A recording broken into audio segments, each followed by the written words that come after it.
What is up, everyone? This is ISmileyzI here, and I am bringing you a walkthrough of the game Layton Brothers Mystery Room.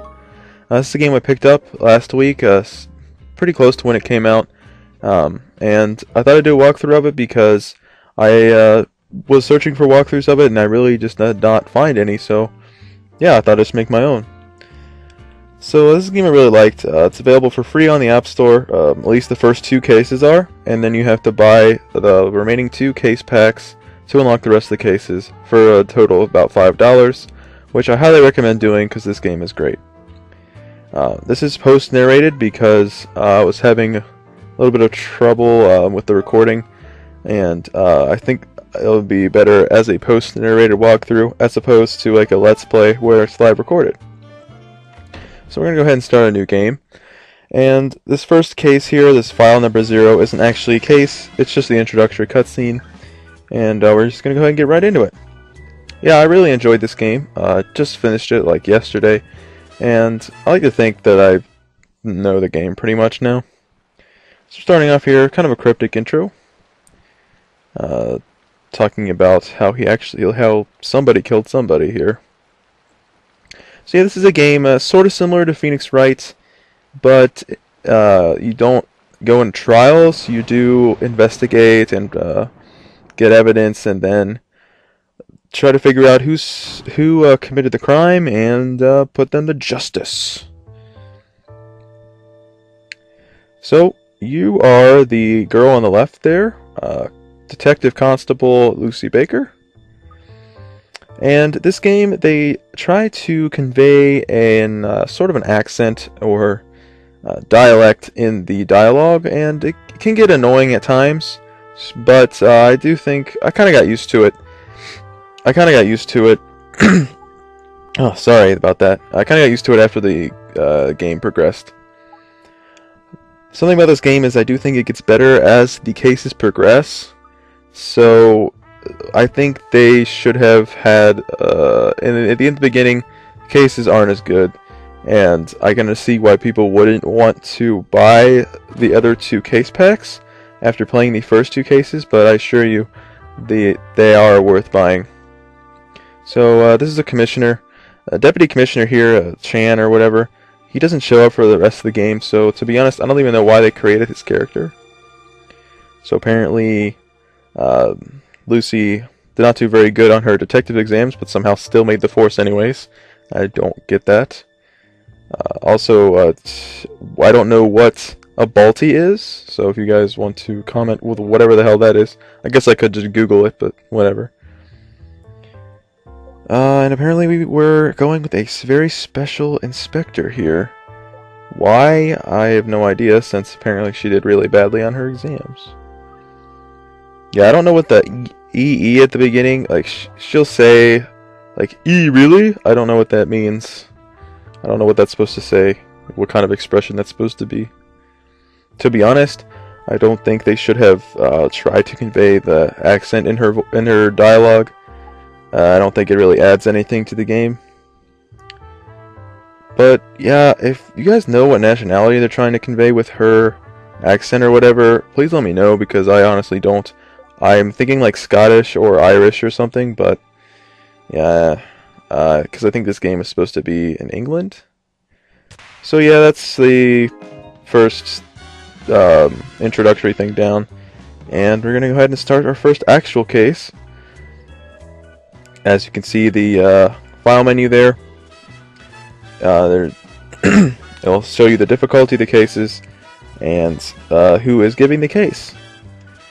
Difficulty isn't too relevant in this game, just so you can probably just ignore it. A little funny moment there, practicing her, I don't know, I can't think of it, accusative voice, I guess. So she introduces herself as Lucy Baker, and this guy here is Alfendi Layton, the inspector that the commissioner mentioned earlier, and the namesake of this game. If you guys have played the other Professor Layton games, you will recognize the last name Layton. This is actually his younger brother, I believe. But he'll say that later, but it's not too big of a spoiler.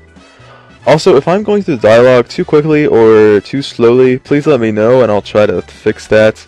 I do think that I kind of speed up the dialogue towards the end, and it's a little bit slow at the beginning, but just let me know. I do sort of like their little animations that they gave them, their little poses. Kind of cool, kind of a nice touch. And that's how we got started. So, at the beginning of each case, they'll give you a rundown of the case. In this particular case, a young lass was murdered by somebody, and there'll always be a suspect. They'll always tell you who the suspects are, or show you pictures of the suspects at the beginning of each case. Apparently, they're all dead sus, which is another dialect thing. Sus, I suppose, stands for suspicious. So apparently the key to solving a case is in the sandwich. And we'll be finding out more about that as the case goes on.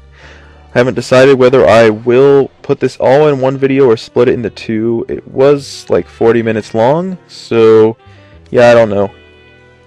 Maybe you guys can comment on that too, because I honestly have no idea how long of videos you guys want to watch.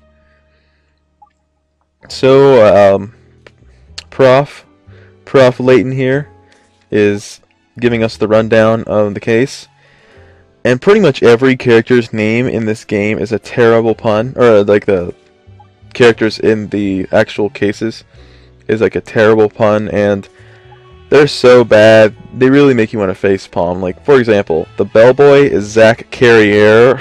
The victim is Sandy Aldwich. Like, that just makes me want to facepalm like 3 times at least.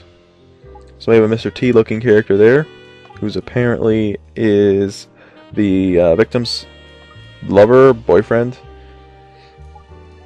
he's one of the suspects. Basically, we're going through the suspects and the case. And not too much interesting going on here. Mainly, just, yeah, going through the case, like I said before. Okay, so we put on the sign. And the next and last suspect is the cleaner, Vera Wypovsky. And she's going to clean the room, and she's the one who actually discovered the body. Why the boyfriend was too stupid to open the curtains, I have no idea. Would have made this a lot easier of a case, because there would have only been one person, or he would have discovered the body, and then the cleaner would be completely innocent. So it looks like her hand is in her sandwich, which is kind of odd. It's the biggest mystery of this case. Apparently this is a little test to see if Lucy will stay as his assistant or not. Now next we go through the suspects. Instead of going through them in the list, we kind of go through their little we go through them one by one, giving information about them. Right now, this guy's only the victim's lover because we don't know his name. Clearly, that is the most suspicious part about this guy, is the fact that he refuses to give us his name. So when he came in the room, the curtains were closed. And for some reason, I let him hovering on this dialogue for about 30 seconds. So it was impossible to see anything with the curtains shut. That is kind of a big point there, because there's no way he could have seen the body outside. Lucy is deducing that it has to be him. I mean, one would think that it would be him, because clearly he is the most suspicious at this time. And the bellboy is second. He's the one who brought the victim the sandwich, which her hand was found in. And lastly, we have the cleaner, who is probably the least suspicious out of the three, who came in and opened the curtains and found the body. And that's everybody. Later cases will have more than 3 suspects. That's kind of what the difficulty represents, is how many suspects there are. In this case, there's 3. And this case is pretty simple, with exceptions to the sandwich. And now we come to the point in time where normally in every other case you get an option here, but in this case you're forced to look at the crime scene before you name who you think the culprit is. Normally, if you want, you could just guess who the culprit is after receiving all the information about the case, and then you just move on. You don't actually have to look at the crime scene before guessing the culprit. Getting the culprit incorrect does not have any penalties, as does getting anything else wrong in this game. Really, that is one of the main flaws of this game, is the fact that there's no penalty for getting things wrong, which makes it rather easy, but it doesn't make it a bad game by any means. It's just kind of a silly thing that they did. There's just no penalties for losing. They'll just give you some dialogue and you go back to the evidence screen and you can just choose whatever you want.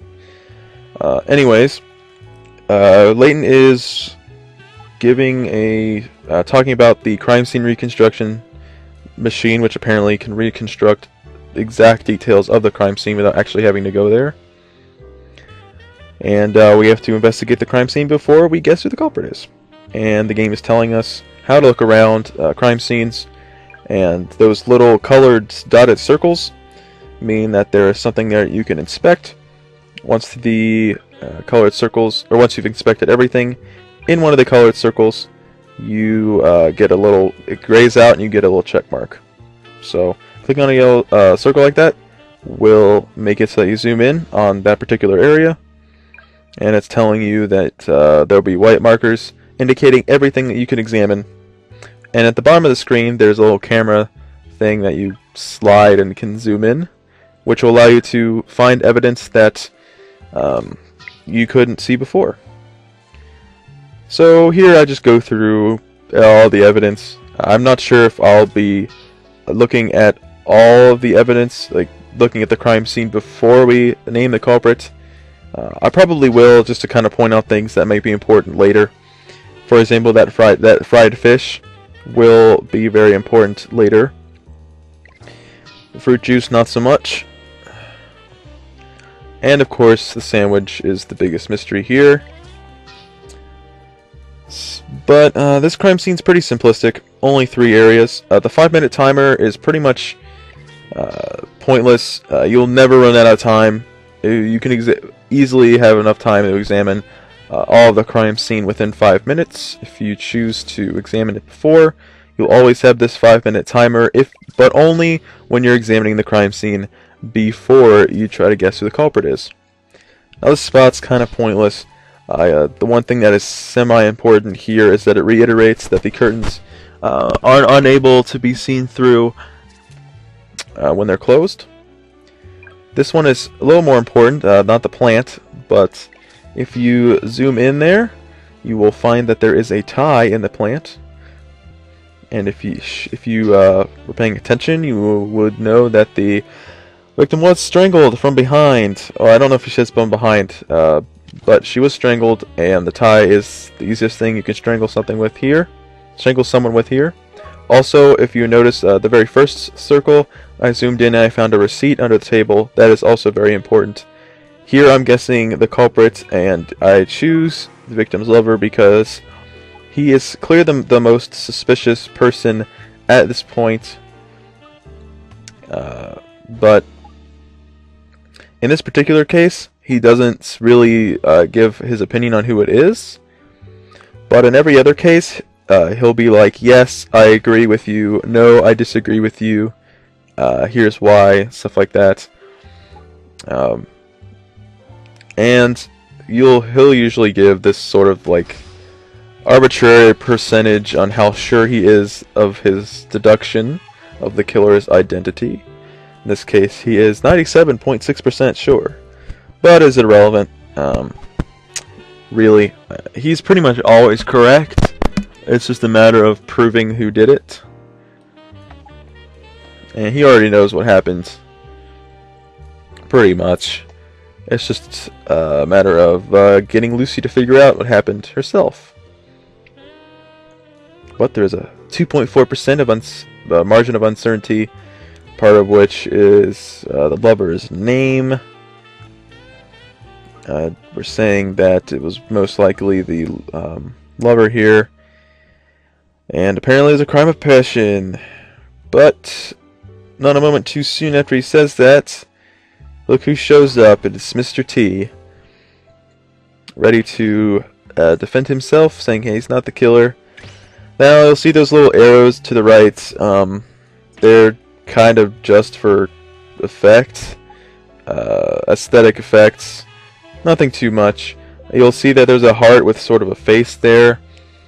And that heart, if it is the actual person who has done the crime, will start to break as soon as you start to break them down, presenting evidence and stuff. It's sort of a indication of how close you are to cracking them.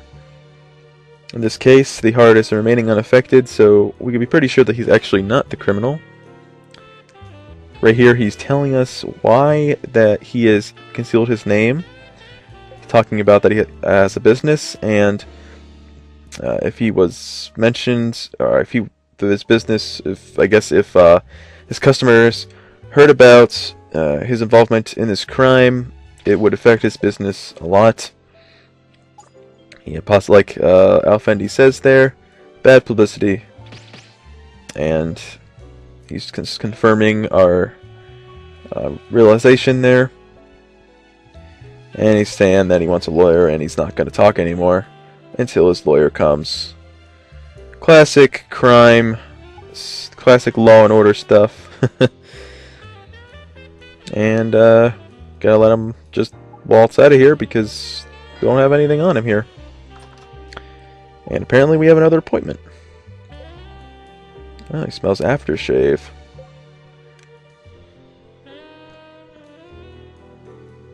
Yep, don't know quite who did it yet.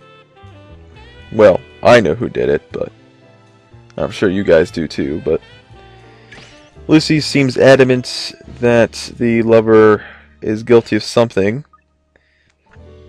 More dialect things. You learn to get used to them. I don't think Lucy says the word was at all in the whole game. Before she says like I were doing things. Like I don't know what that means. And here we have the bellboy, the second of 3 suspects. And he's clearly French. Or at least he acts French.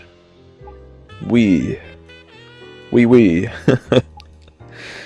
And more dialogue stuff. With him it's not as bad because, yeah, it's just kind of like leaving off H's and French things. But with Lucy it's a little worse, and you're gonna have to put up with it the whole game. So that's kind of my main complaint, to be honest. That and the fact that they don't penalize you for anything. Just dialogue here. Starting to disturb your Agatha Christie convention. Yep. So it's time to figure out how she died. Alright, so we're getting into the investigation portion of the case. You'll come to a screen which looks like this, the deduction screen.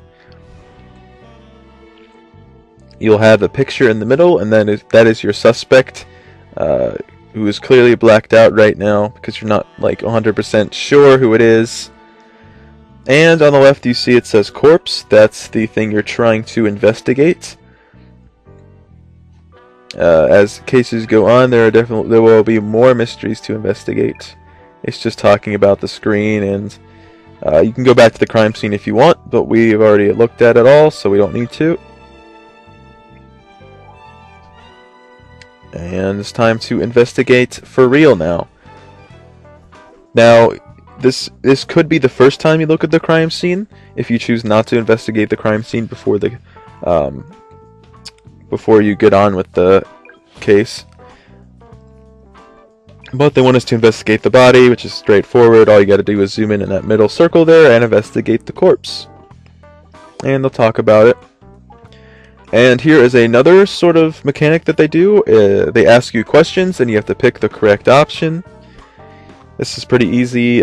Posterior strangulation, throttling from behind. Unless you didn't know that throttling meant strangling, then yeah, it's a pretty easy question.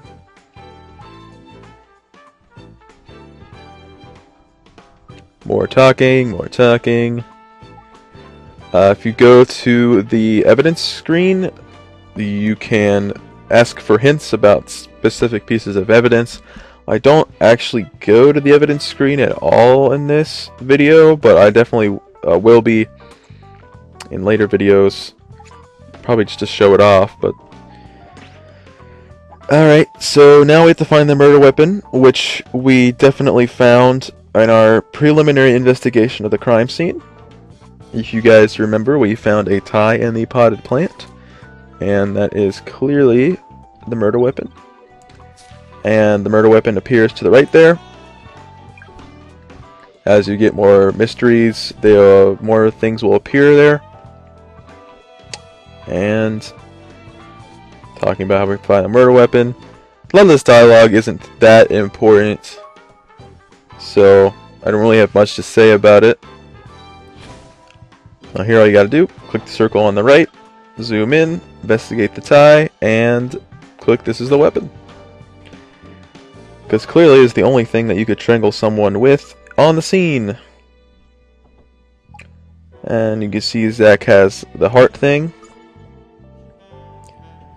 But it's not going to be breaking at the moment because we're not like actually interrogating him, just talking with him.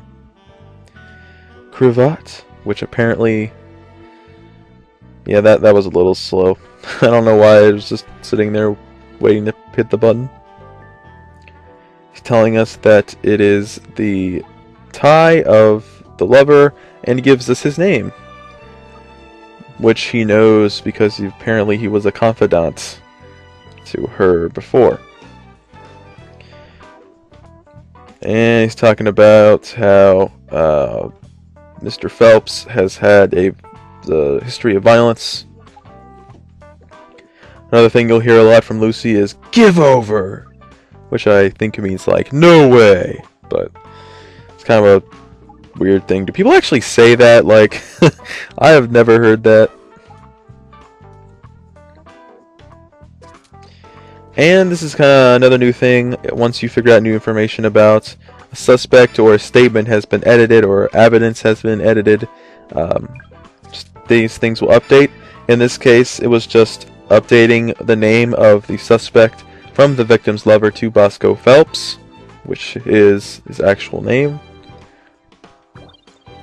And now it is time to investigate the sandwich, but first I just kind of click in the middle there just to tell you what it does. If you click there before you've figured out exactly who it is, they'll just kind of banter on about the suspect a little bit.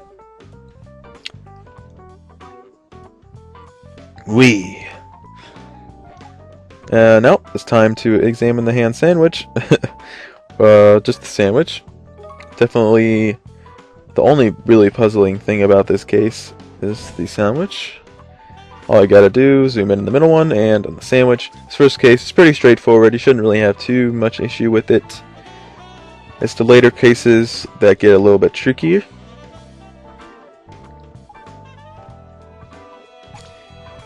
And Carrier presents the possibility that the sandwich was a dying message. And we have to investigate that possibility. From time to time in the crime scenes, you'll discover new areas to investigate, which, as the game will tell you, is marked by the new on the circle. So just gotta zoom in there. You gotta zoom in all the way in order to investigate anything, and just gotta click on everything in order to progress here. Kind of pointless. But if you notice the order of which the ingredients are on the sandwich, you might notice it spells out something.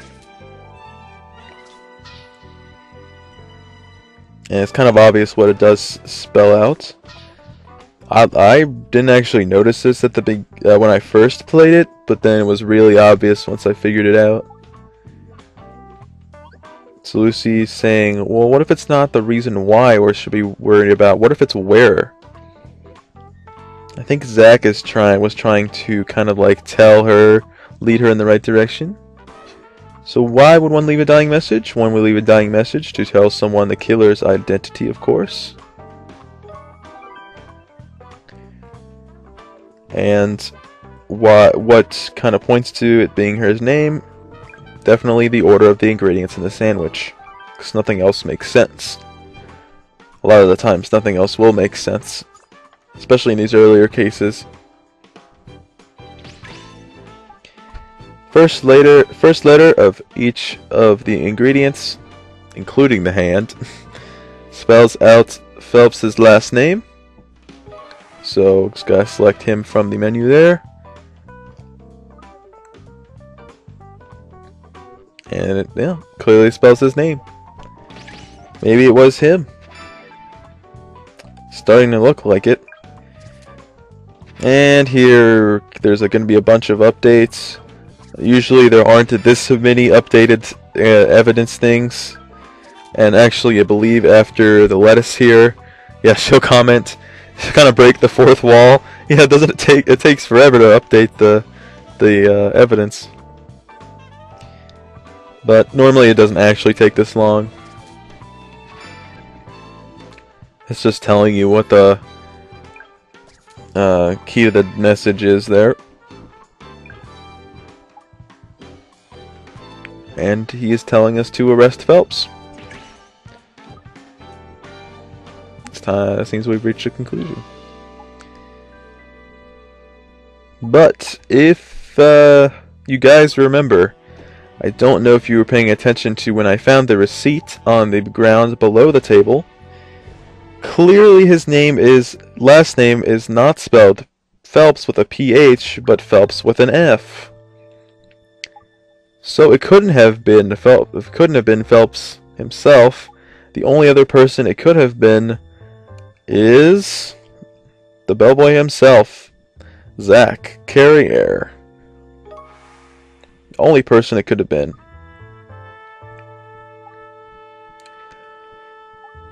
Clearly the message was staged by him.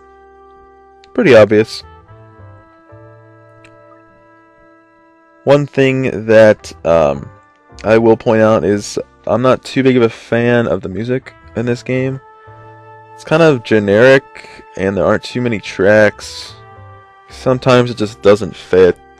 I don't know. It's not like terrible. It's just I'm not a huge fan of it.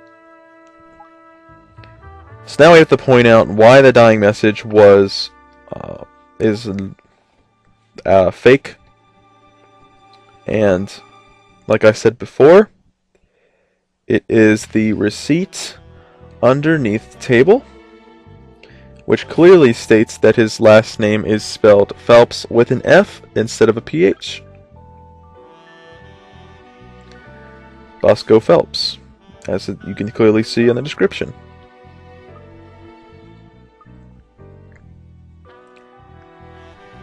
And this is just kind of a formality, I guess. There's no reason to ask this. Clearly it's the spelling of the name.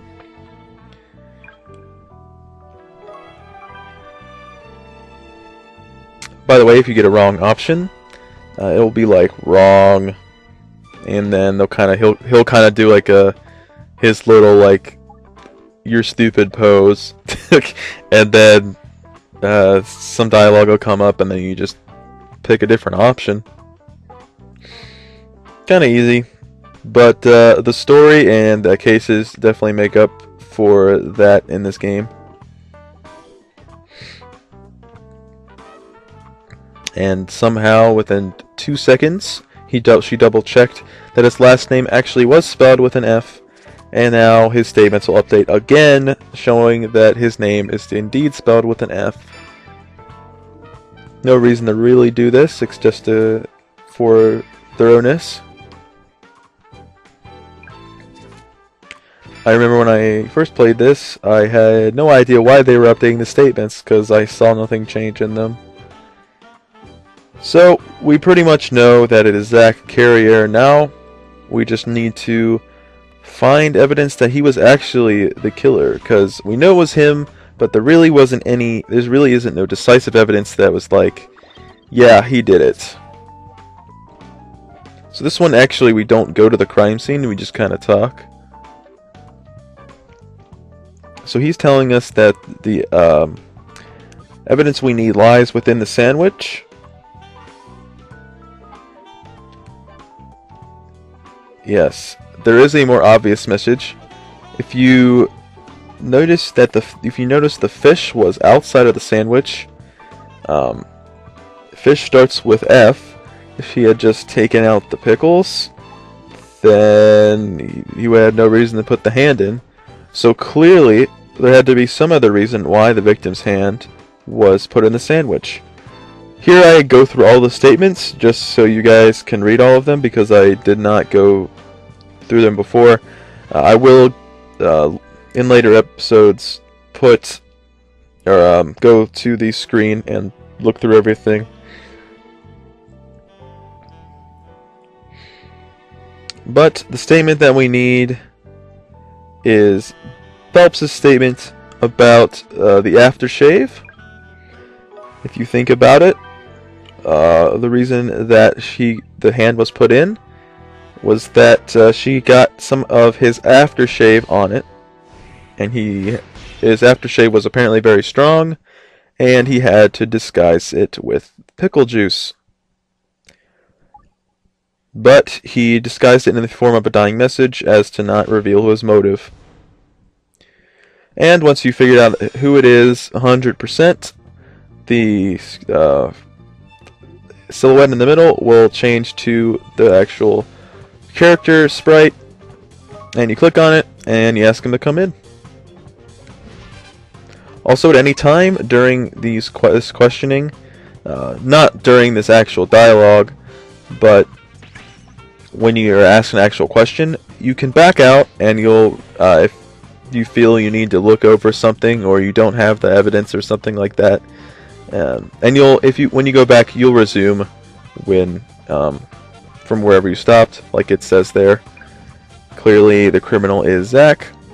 I kind of like this sort of interrogation thing that they do, where the evidence kind of lunges at them, and if you get it right, it shows the little thing in the middle with their nervous pose, and part of the heart will break. As you can see, it's kind of cracked. Carrier's trying to still point to the fact that it was Phelps, but we know better now. Clearly, it was him that set him up. Right here, we have to prove that the author of the message was not Aldwych, and the evidence that you need is the receipt that we found. And not all the evidence will be listed there, and I think that's just mainly for convenience, because in a lot of cases you find a lot of different evidence. A lot of it's just like tables and chairs and things.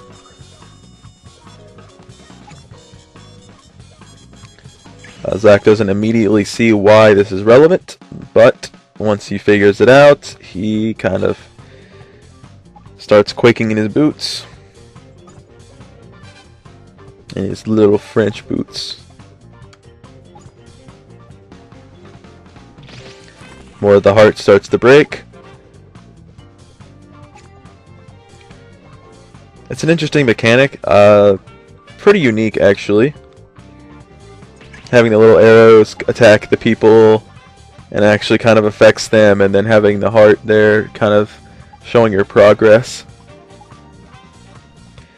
Now we have to prove that her message was not left in haste because she was dying. Zach said, oh, maybe she just didn't have time to spell it correctly. But the evidence that you need is the fish, because clearly she wouldn't have time to specifically take out the fish and put in her hand after she died. So that proves that someone must have specifically put that there. And Lucy figures out that the much easier message was just to take out the pickles, which would actually be much faster.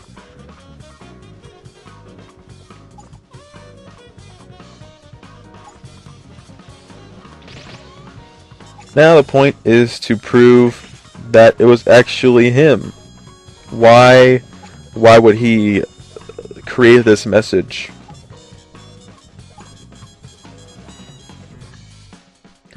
But as you know, we had to have the pickles in there because that is the only thing that can disguise his aftershave. So the clear answer here is to disguise the smell. That'll break the rest of his heart there, and his heart is now exposed and beating very quickly. Now putting the nail in the coffin.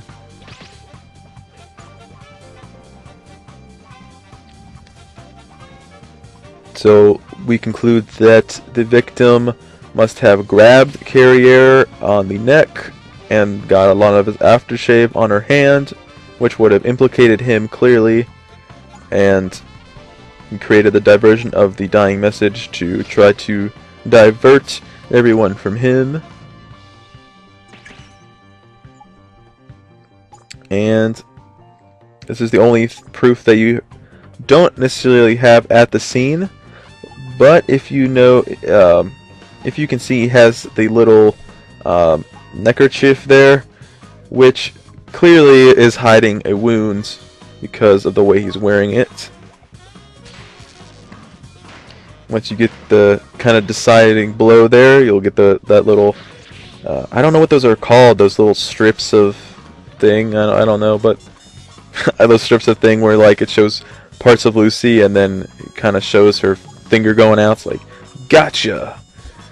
And once you deal the finishing blow, the hearts will turn to stone and break. And that's when you know you've got him. And now he just admits he has a wound. Apparently they can match the shape of her fingers to the wound, which I don't know is an actual thing, but I guess it was. Just how much money do you think I had? So apparently, he was paying her money and she was bleeding him dry.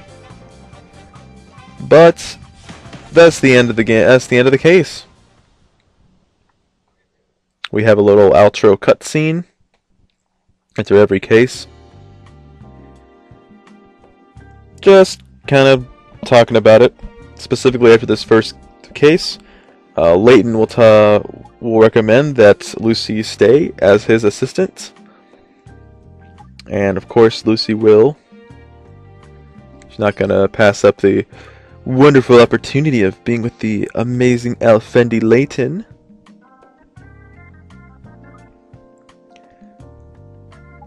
Welcome to London's New Scotland Yard Serious Crime Division Classified Intelligence Headquarters. Or the Mystery Room for short. And there's the namesake of the game. So I guess this is Scotland Yard. I guess she's Scottish then. Didn't really notice that at the beginning, but I guess she's Scottish. And he references his brother, which is what I was talking about earlier. His brother is Herschel Layton, the star of the Professor Layton games.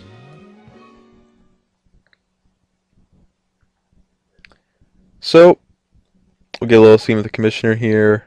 Don't really know who he's talking to. But that's going to wrap up Case 1, guys. I hope you did enjoy this part or parts, depending on how I do it. And, well, we'll see you for the next time for Case 2, the Bungled Burglary. See you guys then.